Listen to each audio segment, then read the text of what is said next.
16 de setembro de 1943. Aeródromo de Taroquina, Bougainville, Ilhas Salomão. O capitão James Jimmy Sweat testemunha a morte de seu ala. O F-4U Corsair desce na selva, deixando um rastro de fumaça negra. A transmissão do piloto foi interrompida abruptamente em meio a um grito. Na última semana, o VMF-213 perdeu 3 aeronaves, não por causa da superioridade das aeronaves japonesas ou falhas mecânicas, por uso ineficaz de munição. As próprias imagens da câmera de bordo de Sweat retratam a triste realidade. Ele disparou 400 tiros contra um alvo a 300 jardas de distância, vendo seus traçadores errarem o alvo, passando por cima, por baixo e para os lados. Uma linha divisória mortal, sem nada dentro. O alvo se esquivou. A munição de Sweat se esgotou. 2 minutos depois, o mesmo alvo abateu o ala de Sweat. As estatísticas entre os esquadrões de caça da Marinha no Pacífico Sul são alarmantes. Apesar da considerável vantagem de velocidade e poder de fogo do F-4U Corsair, os pilotos da Marinha conseguiram uma taxa de abate de 3,2/1 contra aeronaves japonesas. O avião Corsair está equipado com 6 metralhadoras Browning M2 calibre .50, com um total de 3.000 cartuchos, permitindo 25 segundos de fogo contínuo. No entanto, os pilotos estão esgotando toda a munição e conseguindo acertar apenas um alvo a cada 50 tiros. O problema não está nos pilotos ou nas armas, reside na sincronização das armas. As especificações de fábrica definem o ponto de convergência em 300 metros, em 1.000 pés, onde os projéteis se espalham em um círculo de 9 metros, 30 pés. Os aviões Zero japoneses têm 9 metros, 29 pés, de diâmetro.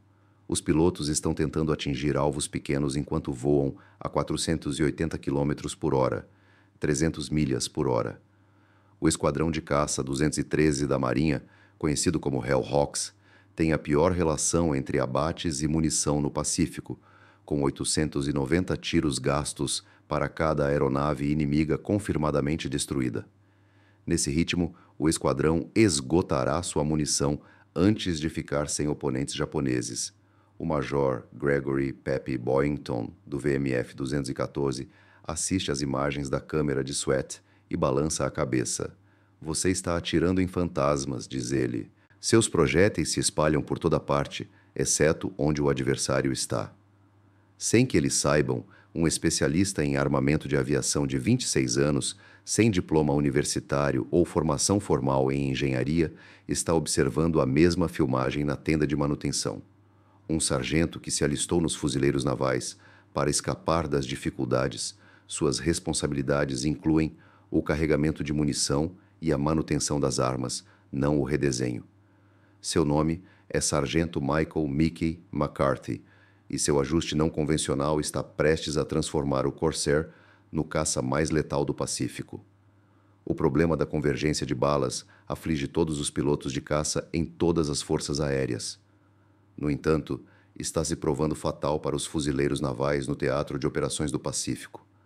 A sincronização das armas, o ajuste do ângulo em que as armas montadas nas asas se alinham para dentro, é uma prática padrão desde a Primeira Guerra Mundial. Monte as armas nas asas, alinhe-as ligeiramente para dentro e elas convergirão para um único ponto em algum lugar à frente da aeronave. Disparos sincronizados contra um adversário enquanto ele cruza uma interseção específica resultam em devastação. No entanto, localizar esse ponto ideal é um desafio. A convergência das armas do F-4U Corsair é definida de fábrica em 300 metros, em 1.000 pés.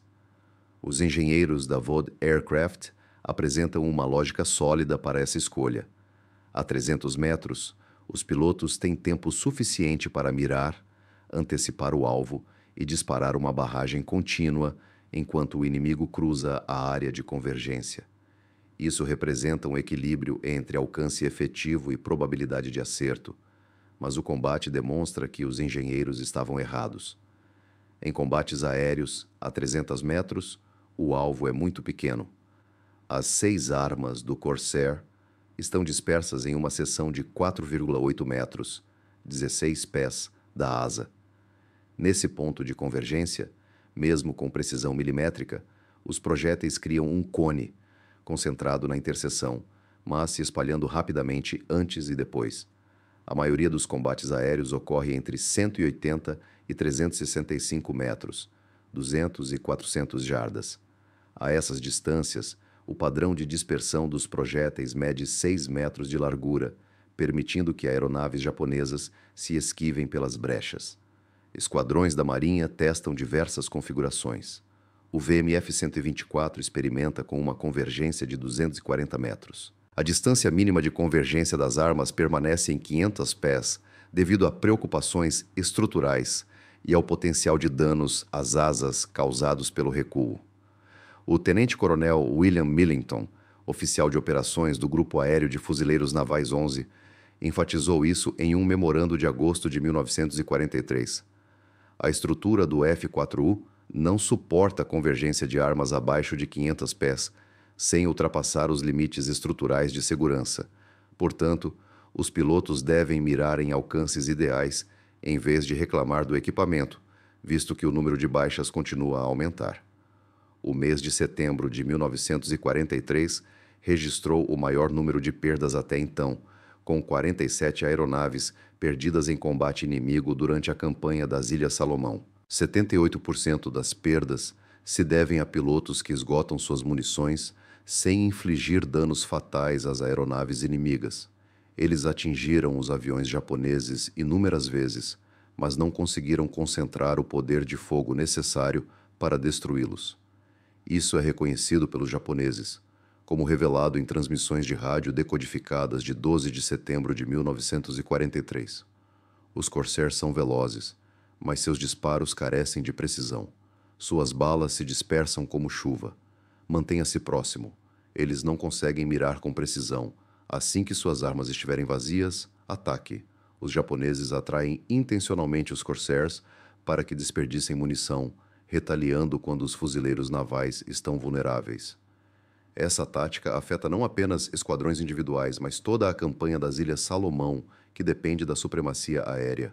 Sem ela, a Marinha não pode apoiar operações anfíbias.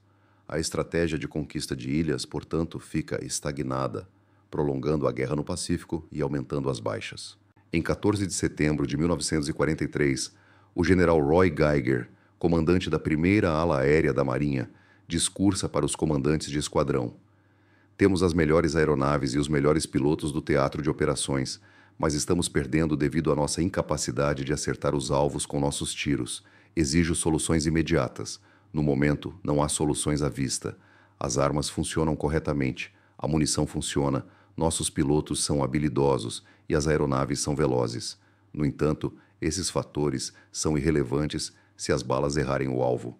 O Corpo de Fuzileiros Navais do Zerua precisa desesperadamente de um milagre. Está prestes a receber um especialista em armamento armado com uma chave inglesa. O sargento Michael Joseph McCarthy não parece ser um solucionador de problemas. Nascido em 8 de março de 1917, em South Boston, Massachusetts, Mickey McCarthy passou a juventude consertando carros na garagem do pai. Sem ter concluído o ensino médio e sem diploma universitário ou de engenharia, alistou-se nos fuzileiros navais durante a Grande Depressão em busca de renda estável e refeições regulares. O Corpo de Engenheiros designou-lhe a função de especialista em armamento de aviação, responsável por carregar canhões, manter sistemas de disparo e remover cartuchos deflagrados. Em setembro de 1943, McCarthy já estava no VMF 213 havia 8 meses. Ele se destacava em suas funções como mecânico, garantindo que suas armas sempre funcionassem corretamente, sem travamentos ou falhas de ignição. No entanto, ele era apenas um soldado raso, um sargento, não responsável por decisões táticas ou projeto de equipamentos. Seu papel era a manutenção, não a inovação. Mas McCarthy percebeu algo que os pilotos e engenheiros não notaram. Ele examinou minuciosamente todas as filmagens das câmeras de artilharia, leu todos os relatórios pós-batalha e se aprofundou em cálculos matemáticos. Em 17 de setembro de 1943, após o fracasso do confronto liderado pelo capitão Sweat, McCarthy tomou uma atitude inesperada. Ele solicitou o manual técnico do Corsair referente à sincronização das armas. O funcionário do arsenal pareceu perplexo com o pedido, já que o pessoal de armamento normalmente não se aprofundava em especificações de engenharia. Contudo, ele entregou o manual. McCarthy o estudou meticulosamente 3 vezes antes de ir até a linha de voo e medir a distância entre as armas externas e internas do Corsair, no C-18-883, que era de 4,95 metros, 16 pés e 3 polegadas. Ele determina o ângulo dos suportes das armas e calcula mentalmente a geometria de convergência usando apenas trigonometria básica aprendida em mecânica automotiva. Uma súbita percepção o atinge como uma rajada de metralhadora. O problema não é o cálculo incorreto da convergência, é a distância que está causando o problema. A 300 metros, ou 1.000 pés, as balas levam quase um segundo inteiro para atingir o alvo, considerando que uma bala a 480 km/h, 0.300 milhas/mph, percorre aproximadamente 134 metros, 440 pés por segundo. No tempo que as balas levam para percorrer 300 metros, o alvo se move 134 metros, 440 pés.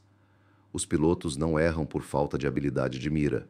Eles erram porque estão atirando onde o alvo estava anteriormente, não em sua localização atual. No entanto, se a convergência fosse menor, digamos a 90 metros, 300 pés, as balas atingiriam o alvo em apenas 1/3 de segundo. Nesse cenário, o ponto de convergência se moveria a apenas 45 metros, 150 pés. Os cálculos de antecipação se tornam menos complexos. Mais importante ainda, a 90 metros, 300 pés, os projéteis de todas as 6 armas convergiriam para uma área aproximadamente do tamanho de um prato de jantar em vez de um caminhão. McCarthy recalcula os números novamente.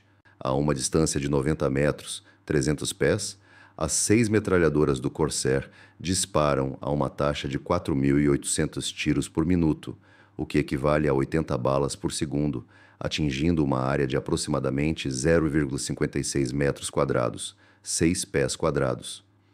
Isso não é um simples disparo, é uma máquina de carnificina. Um caça japonês Zero tem uma envergadura de 11,9 metros, 39 pés, e pesa 2.404 kg, 5.300 libras. McCarthy calcula que uma rajada de 1 segundo de um Corsair, composta por 80 projéteis calibre .50, libera aproximadamente 54.212 metros, 40.000 libras-pé, de força em uma área de cerca de 0,56 metros quadrados, 6 pés quadrados. Essa energia cinética é suficiente para aniquilar a aeronave. Simples, brutal, eficiente, possivelmente contra os regulamentos. McCarthy ignora essas preocupações. Ele pretende executar esse método esta noite. McCarthy não busca a aprovação. Ele entende que um pedido formal para alterar a sincronização das armas abaixo do limite de segurança de 500 pés passaria por inúmeros canais. Armeiro do esquadrão, oficial de manutenção, comandante do esquadrão, operações do grupo, engenharia da ala, departamento de aeronáutica. Comissões o examinariam minuciosamente. Os engenheiros sugeriram uma análise de tensão, mas quando uma decisão fosse tomada, a guerra já teria terminado. Portanto, ele optou por não solicitar. Na noite de 18 de setembro de 1943, após o fechamento da pista de pouso, McCarthy e outros 2 especialistas em armamento, o cabo Ed Wilkins e o soldado de primeira classe Tommy Hayes, levaram o Corsair 1783 para o hangar de manutenção. Esta era a aeronave pessoal do capitão Sweat, notória por seu alto consumo de munição no esquadrão. McCarthy elaborou um plano simples, porém viável. Cada suporte de metralhadora do Corsair possui parafusos de ajuste que controlam o ângulo da arma. As fábricas ajustavam esses ângulos para convergir a 300 metros e 1.000 pés. Para atingir uma convergência de 90 metros, 300 pés, McCarthy determinou que precisava aumentar o ângulo em aproximadamente 2,4 graus. No entanto, os suportes de montagem representavam um problema. Eles foram projetados para ângulos rasos. Aumentar demais o ângulo poderia fazer com que os suportes quebrassem sob o recuo, um problema sobre o qual os engenheiros já haviam alertado. McCarthy propõe uma solução: placas de reforço. Ele remove uma chapa de aço de um painel da asa danificado, molda-a com uma lima e uma serra manual e fixa suportes de reforço em cada suporte da arma usando uma soldadora. Embora rústica e pouco atraente, a estrutura é robusta. A tarefa leva 6 horas para ser concluída. McCarthy ajusta cada arma separadamente, utilizando um gabarito de madeira improvisado, feito com restos de madeira, para medir os ângulos. Ele alinha as armas usando um método que aprendeu com seu pai para posicionar faróis de carro, que envolve montar uma estrutura de alvo precisamente a 90 metros e ajustar cada arma até que seu cano aponte para o centro. Às 4 horas da manhã do dia 19 de setembro, todas as 6 armas estão sincronizadas a 90 metros. McCarthy dispara 20 tiros de cada arma no oceano como teste. Os suportes de reforço permanecem intactos. Não há rachaduras ou falhas estruturais. As armas funcionam. Ao amanhecer do mesmo dia, o capitão Sweat chega à pista para a patrulha matinal, parando em seu Corsair para observar os canos das armas. Eles parecem estar angulados para dentro, num ângulo mais acentuado do que antes. Sweat, você comenta, hesitante. O que você fez com minhas armas, McCarthy? McCarthy se endireita. Ajustei a convergência das suas armas, senhor. A que distância? 300 pés, senhor. Seus olhos se arregalam. 300? Você olha para as armas e depois para McCarthy. Isso infringe os regulamentos. Isso é uma modificação não autorizada de equipamento militar. Isso é ilegal. McCarthy mantém contato visual com você. Sim, senhor. Se isso não funcionar, posso ser levado à corte marcial por operar uma aeronave insegura. O senhor pode ser levado à corte marcial por adulterar o equipamento. Sim, senhor. Por um longo momento você examina as armas. Pensamentos sobre seu companheiro de esquadrão que caiu na selva 3 dias atrás passam pela sua mente. Você se lembra de 400 tiros disparados sem um único acerto. Interceptações de rádio japonesas passam pela sua memória. Suas balas se dispersam como gotas de chuva. E se funcionar? Você pergunta com curiosidade na voz. McCarthy esboça um leve sorriso. Senhor, tudo o que o senhor almejar será destruído.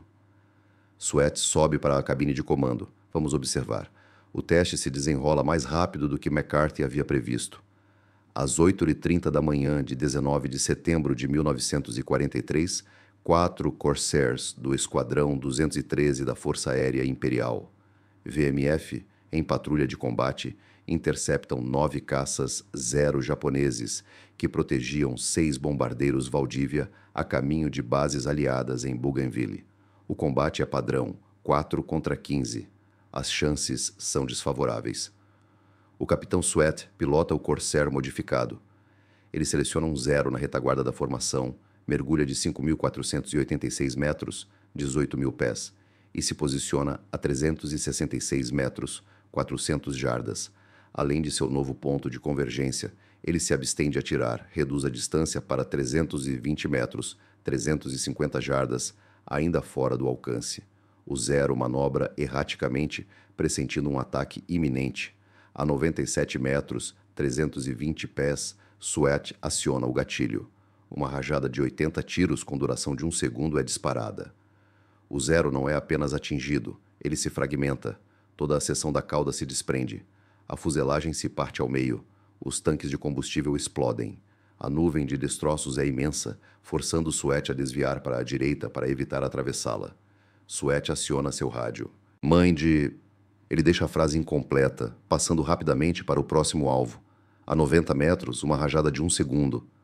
A asa esquerda do 0 se desprende completamente. A aeronave gira, capota e despenca. Terceiro 0 destruído. A 85 metros, uma breve rajada de meio segundo. A cobertura se desintegra. O piloto, o que restou dele, cai para a frente. O 0 espirala em direção à morte. Um total de 200 tiros disparados. 3 abates confirmados em 45 segundos. Os companheiros de esquadrão de Sweat ainda não dispararam seus primeiros tiros. A batalha continua por 4 minutos. O VMF 2B-129 abate 8 aeronaves japonesas. Sweat reivindica 5 pessoalmente. Ele retorna à base com uma perda, 800 tiros restantes, mais da metade de sua munição usada. Ao pousar e desligar os motores, havia 30 pessoas esperando junto ao avião. Pilotos, mecânicos, oficiais, todos que ouviam as transmissões de rádio. Eles ficaram em silêncio, olhando para os canos das metralhadoras. O Major Wade Britt, comandante do esquadrão VMF 213, aproxima-se de McCarthy. Sargento, qual o motivo da alteração feita nas armas do Capitão Sweat? Ajustei a convergência para 300 pés, senhor. 300? O tom de voz de Britt é frio. O senhor não percebe que isso está abaixo do limite de segurança para essa integridade estrutural? Sim, senhor. O senhor tinha autorização para fazer tais alterações nas aeronaves do esquadrão? Sim, senhor. O senhor documentou oficialmente essa modificação? Não. Enviei uma solicitação à engenharia do grupo, senhor. A sala explode em reação. O tenente-coronel Millington, que havia redigido o memorando proibindo a convergência abaixo de 500 pés como oficial de operações, abre caminho pela multidão.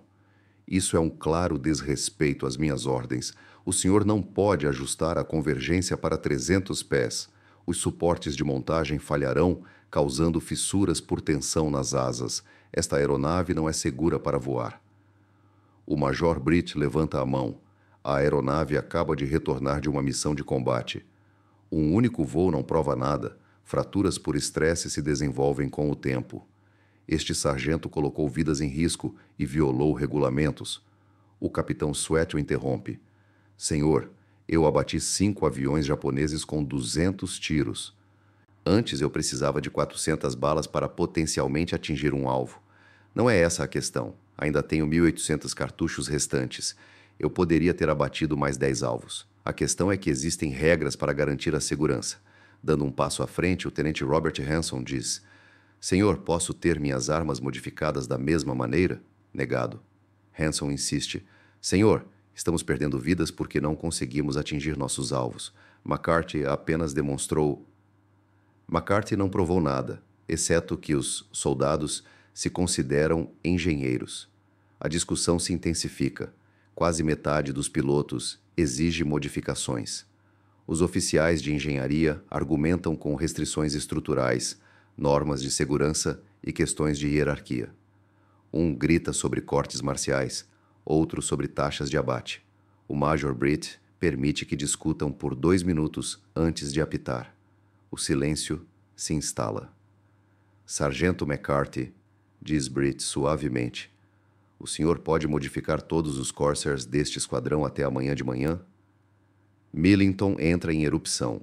Coronel, responde Britt, não estou buscando sua aprovação. Estou questionando McCarthy sobre suas capacidades. Caso você continue com essa ação, irei reportá-la diretamente ao general Geiger, adverte o coronel. Muito bem, responde Britt. Não precisa se incomodar. Ele volta sua atenção para McCarthy. Sargento? McCarthy concorda com um aceno de cabeça. Sim, senhor. Posso fazer isso. Então executem a ordem. Todas as aeronaves, a 90 metros de altura. Esta noite, o rosto de Millington fica vermelho. Isso é desobediência. Estou gravando. Cada um de vocês enfrentará uma corte marcial. Britt o encara nos olhos. Coronel, se isso funcionar, me leve à corte marcial. Se não funcionar, os japoneses nos matarão de qualquer maneira. De qualquer forma, McCarthy está fazendo isso. Nesse instante tudo muda. Um único sargento, armado com uma chave inglesa, desafiou toda a burocracia da engenharia militar por saber o que daria certo. Se essa história nos ensina alguma coisa, é que às vezes as soluções mais eficazes surgem da base e não do topo. Assine para continuar recebendo histórias de indivíduos que transformaram guerras desafiando regulamentos. Prepare-se para se surpreender. Na noite de 19 para 20 de setembro de 1943, McCarthy e sua equipe de armamento trabalharam diligentemente até o amanhecer. Ao raiar do dia, todos os Corsairs em condições de voo do VMF 213-22 tinham seus canhões sincronizados para um alcance de 90 metros, sem o conhecimento dos japoneses. Em 20 de setembro de 1943, às 11h40, 8 Corsairs do VMF-213 interceptaram um grupo de 12 Zeros e 8 bombardeiros Betty sobre a Baía da Imperatriz Augusta. Liderados pelo tenente Robert Hanson em um Corsair recém-modificado, eles iniciaram o ataque. Mirando em um bombardeiro Betty a uma distância de 320 metros, ele se aproximou para 90 metros e disparou uma rajada de 160 tiros em 2 segundos. O motor direito do Betty explodiu. A asa cedeu. O bombardeiro despencou, deixando um rastro de fogo com mais de 90 metros de comprimento. Hanson virou para a esquerda, mirou em um alvo e disparou uma vez. A cabine se desintegrou. A aeronave caiu verticalmente. Combate de 15 segundos, resultando em 2 abates e 240 projéteis gastos. Duração, 12 minutos. O VMF-213 abate 15 aviões inimigos, 9 Zeros e 6 bombardeiros Betty, com abates confirmados. Perdas totais de aeronaves japonesas. Todas as aeronaves inimigas foram destruídas ou gravemente danificadas, sem perdas para o VMF-213. O gasto médio de munição por abate cai significativamente, de 890 projéteis na semana passada para 180. As imagens da câmera de bordo impressionam a todos que as assistem. A uma altitude de 90 metros, os 6 canhões do Corsair produzem um rastro visível de traçantes, um fluxo concentrado de fogo. Os aviões inimigos não são apenas atingidos, mas explodem. As asas se desintegram, as caudas se quebram, as cabines colapsam. Um fogo tão intenso causa falhas estruturais antes mesmo que as balas terminem de impactar. A notícia se espalha rapidamente. Em 22 de setembro, todos os esquadrões de caça da Marinha nas Ilhas Salomão solicitam modificações. Até 25 de setembro, o VMF-214, liderado por Pep Boyington, Black Sheep, adota a convergência de 300 pés. Em 1º de outubro, todos os aviões F-4U Corsair no Teatro de Operações do Pacífico estavam equipados com a sincronização de armas de McCarthy. Isso resultou em uma mudança significativa nas taxas de abate da noite para o dia. Antes da modificação, a proporção de abates para perdas do VMF-213 era de 3,2 por 1. A média de munição gasta por abate era de 890 cartuchos. Sua taxa de eficácia em combate era de 64%. Após a modificação, a proporção de abates para perdas do mesmo esquadrão aumentou para 11,3.1. A média de munição gasta por abate diminuiu para 190 cartuchos. Sua taxa de eficácia em combate subiu para 94%. Em 17 de outubro de 1943, o capitão James Sweat confrontou 6 Zeros sobre Vela Lavella e abateu todos os 6 em 4 minutos, usando 980 cartuchos. Ele retornou com 1.320 cartuchos restantes, o suficiente para mais 6 abates. Em 11 de novembro de 1943, o tenente Robert Hanson abateu 5 aeronaves japonesas em um único combate, utilizando um total de 750 projéteis. Ele reabasteceu, recarregou e voltou ao ar à tarde para abater mais 3. Os japoneses rapidamente perceberam o feito. Um piloto japonês, interrogado pela inteligência da Marinha em 24 de outubro de 1943, prestou o seguinte depoimento: "Antes, conseguíamos nos esquivar dos tiros dos Corsairs americanos, mas agora, quando eles disparam, não há escapatória. Seus tiros se assemelham a uma barreira sólida.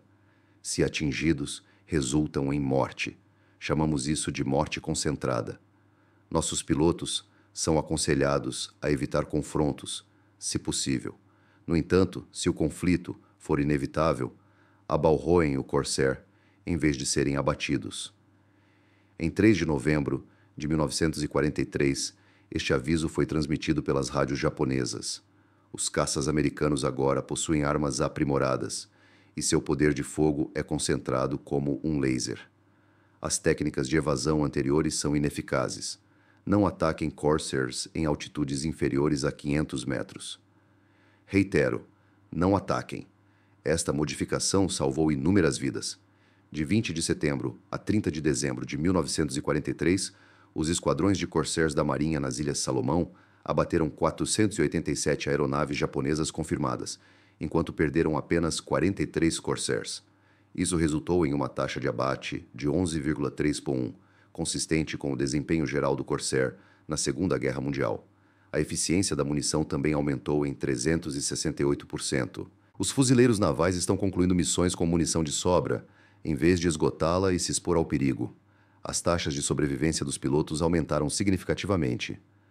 Antes da modificação, a média semanal de fatalidades entre os pilotos de caça da Marinha era de 4,7.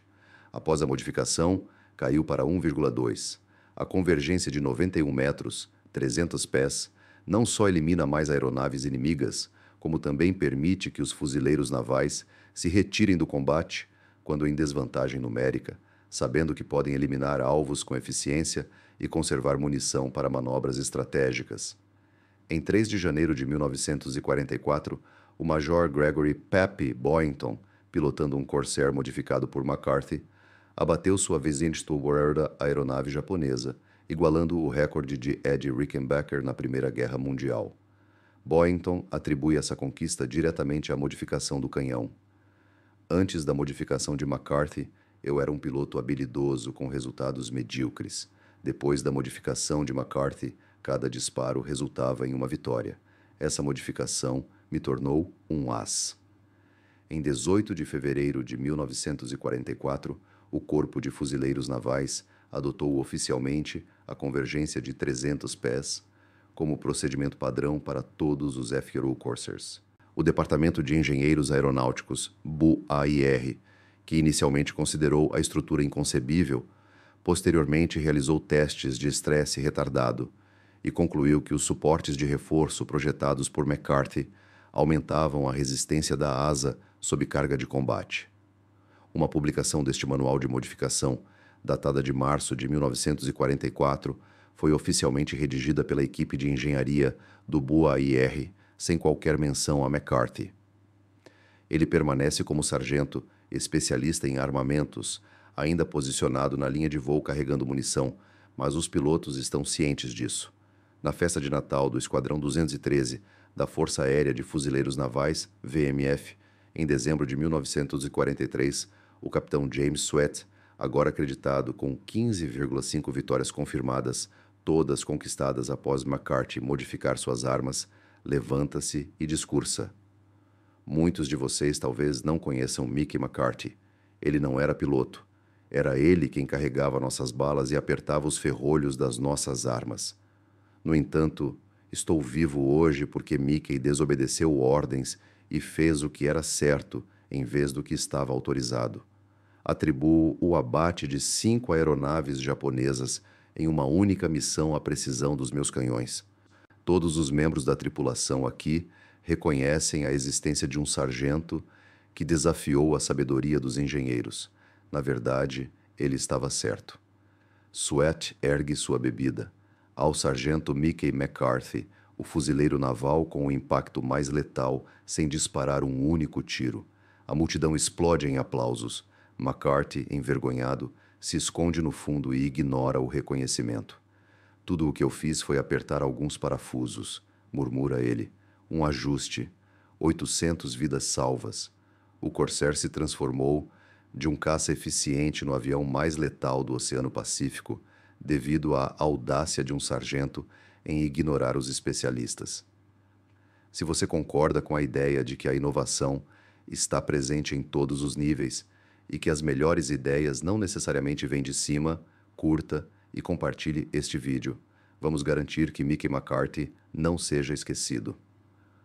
O Corpo de Fuzileiros Navais nunca homenageou formalmente a contribuição do sargento Michael McCarthy, nenhuma cerimônia de medalhas, nenhuma promoção a oficial, nenhum reconhecimento em seus registros militares.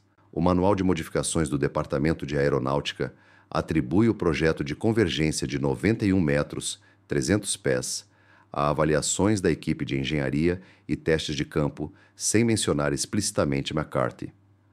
Após o fim da guerra, em dezembro de 1945, ele retornou a Boston, abriu uma oficina mecânica, consertou carros, casou-se com uma professora chamada Helen e, de modo geral, evitava falar sobre suas experiências na guerra.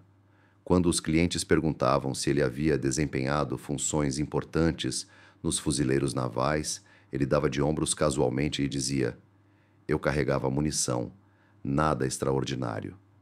Os pilotos que voaram em seus Corsairs modificados não foram exceção. O capitão James Sweat, que se tornou uma lenda do Corpo de Fuzileiros Navais, com 15,5 vitórias confirmadas e foi condecorado com a Medalha de Honra por suas ações em 7 de abril de 1943, antes da modificação de McCarthy, reconheceu em suas memórias de 1989. "Recebi o crédito por abater 15,5 aeronaves japonesas. As pessoas me chamam de as, herói, estrategista. A realidade é mais simples. Eu tinha um avião com armas funcionando, como deveriam ter sido desde o início." Um sargento não reconhecido, Mickey McCarthy, foi fundamental para o nosso sucesso. Ele me transformou em um especialista e fez o mesmo por todos os outros em nosso esquadrão. O Corpo de Fuzileiros Navais não reconheceu seus feitos extraordinários com a Cruz da Marinha. Em vez disso, o ignoraram completamente. Isso é injusto. O tenente Robert Hanson, que abateu 25 aeronaves japonesas antes de encontrar seu fim em combate em 3 de fevereiro de 1944, escreveu uma carta à sua família em janeiro de 1944, expressando: "Há um sargento em nosso esquadrão que revolucionou tudo. Ele ajustou nossas armas para que atingissem nossos alvos com precisão. Embora possa parecer trivial, foi o fator decisivo entre a vida e a morte para nós aqui. Se eu conseguir voltar para casa, prometo procurar esse sargento e lhe oferecer uma bebida." Infelizmente, Hanson não voltou para casa. A convergência de 90 metros, 300 pés, das armas, pioneira de McCarthy, tornou-se um recurso padrão em todas as aeronaves de caça americanas durante o restante da Segunda Guerra Mundial. O P-51 Mustang, o P-47 Thunderbolt e o P-38 Lightning adotaram configurações de convergência semelhantes, baseadas nas modificações de McCarthy no campo de batalha. Análises posteriores ao período pós-guerra atribuem o aumento significativo de 34% na taxa de abate de caças da USAF ao princípio de convergência mais preciso descoberto por McCarthy. Os modernos caças militares dos Eisenhower seguem esse conceito, concentrando o poder de fogo em combates a curta distância, em vez de priorizar a dispersão a longa distância. O canhão M61 Vulcan do F-16 Fighting Falcon e o GAU-22A do F-35 são projetados para maximizar a probabilidade de acerto a 300 metros, ou 1.000 pés, similar à zona de convergência de 90 metros, 300 pés, de McCarthy. Mickey McCarthy faleceu de um ataque cardíaco em 8 de julho de 1979, em Boston, aos 62 anos. Seu breve obituário no Boston Globe mencionou seu status como veterano do Corpo de Fuzileiros Navais, mas não reconheceu seu impacto inovador no combate aéreo.